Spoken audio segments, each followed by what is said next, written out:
ငဖဲကိုဒီတိုင်းချက်စားရတာရိုးနေသူတွေအတွက်အခုလိုမျိုးရွယ်ရွယ်လေးနဲ့လိပ်ပြီးတော့အချင်းစီပြန်ဟင်းဆက်ဆက်လေးချက်စားကြည့်တော့အရန်စားလို့ကောင်းပါတယ်ကဲအရင်ဆုံးဝယ်ထားတဲ့ငဖဲလေးတွေကိုကိုထောင်းမဲ့ငရုတ်စုံနဲ့ထည့်လိုက်မယ်ပြီးရင်ကြက်သွန်ဖြူရဲ့စားချုံမုံလေးရဲ့ထည့်ပြီးတော့ထောင်းပေးပါမယ်နော်ငဖဲလေးတွေကိုတကယ်လို့မထောင်းညင်ဘူးဆိုရင်လည်းနနာလေးပေါက်လဲရပါတယ်ငဖဲကစီးစီးလေးဖြစ်မှပိုကောင်းတာနော်ဒါကြောင့်နနာလေးချောင်းပေးလိုက်ပါတယ်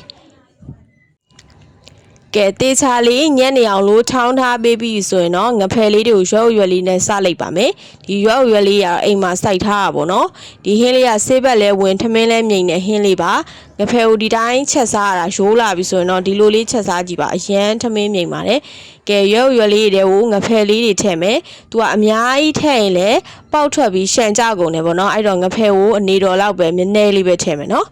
ကဲပြီးရင်တော့လိမ့်လိုက်ပါမယ်ကဲပြီးရင်ငဖဲလေးပေါက်ထွက်မှာဆိုလို့ဒီလိုသွားကြထိုးရန်လေးနဲ့ထိန်းထားပေးလိုက်တယ်ပြီးရင်တော့အိုးထဲကိုစီလေးနည်းနည်းထည့်မယ်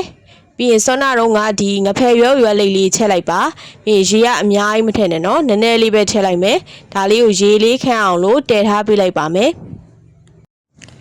ကဲအခုလိုမျိုးရေလေးခမ်းသွားပြီဆိုရင်တော့ဒါလေးတွေကိုပြန်ပြီးတော့ဆဲထုတ်ထားပါမယ်နော်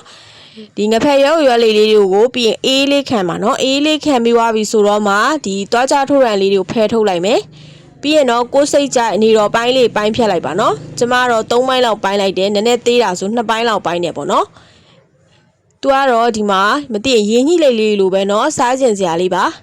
ကဲဒါဆိုရင်စပြီးတော့ချက်ပါတော့မယ်စီပူလာပြီဆိုရင်တော့ကြက်သွန်ဖြူနီကြိတ်ထားတာလေးထည့်တယ်ပြီးရင်နနွေးမုတ်လေးထည့်ပါတယ်နနွေးမုတ်လေးနဲ့ခဏမှွေမယ်ကဲကြက်သွန်လေးတွေနုံးတဲ့အထိမှွေထားပေးပါကြက်သွန်လေးတွေကနုံးသွားပြီဆိုရင်တော့အယောင်နဲ့မုတ်လေးထည့်ပါမယ်နော်အယောင်နဲ့မုတ်လေးနဲ့ခဏမှွေပေးပါမယ်ကဲပြီးရင်တော့စောနာတော့ငဖဲရွယ်လိပ်လေးထည့်လိုက်ပါမယ်ကဲပြီးရင်တော့အရသာတွေကြက်သားမုတ်လေးထည့်မယ်စားလေးနည်းနည်းထည့်ပါတယ်ပြီးငန်းပြားလေးလည်းနည်းနည်းပေါက်လိုက်ပါရနော်ဇွန်းလေးနဲ့ခဏလေးမှွေထားပေးပါမယ်ပြီးရင်တော့ငရုတ်သီးဆက်ဆက်လေးနဲ့စားကျင်တဲ့အတွက်ငရုတ်သီးစိမ့်ကိုတော့မြမြလေးကြိတ်ထည့်ထားပါတယ်ငရုတ်သီးစိမ့်ကြိတ်ထားလေးချက်လိုက်ပါပြီးရင်မကြီးမဲ့ရေဖြော်ထားတာလေးလည်းဒါနည်းနည်းချက်ပါရနော်ကိုကအချင်းလေးကြိုက်တော့မြမြချက်ပေါ့နော်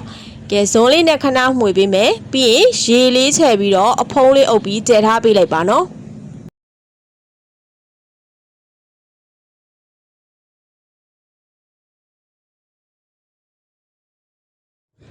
ကဲအခုဆိုရင်တော့ငဖဲရွယ်လေးအချင်းစီပြန်ရင်းဆက်ဆက်လေးရပါပြီငဖဲကိုရိုးရိုးချက်စားနေကြဆိုရင်တော့ဒီတိုင်းလေးချက်စားကြည့်ပါနော်